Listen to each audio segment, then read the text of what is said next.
ഈ OBC ദളിത് അതേപോലെ SC വോട്ടുകളുടെയൊക്കെ കാര്യത്തിനകത്ത് BJP വെക്കുന്നൊരു ഗംഭീര കോമ്പിനേഷനുണ്ട്. ആ കോമ്പിനേഷൻ അത് ആ വിഭാഗത്തെ മാത്രമല്ല.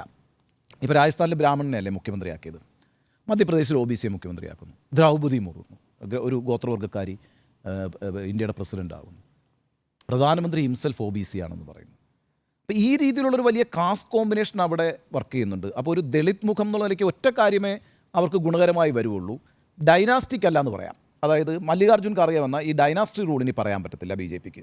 അതുകൊണ്ട് അങ്ങനൊരു അഡ്വാൻറ്റേജ് ഉണ്ട്.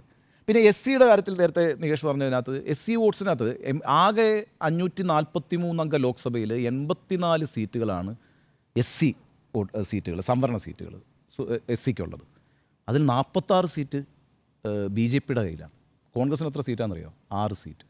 വീട്ടിലിരുന്നു കൊണ്ട് പേഴ്സണൽ ട്രെയിനറുടെ സഹായത്തോടെ വാട്സ്ആപ്പ് വഴി ഇംഗ്ലീഷ് പഠിക്കാം. English cafe.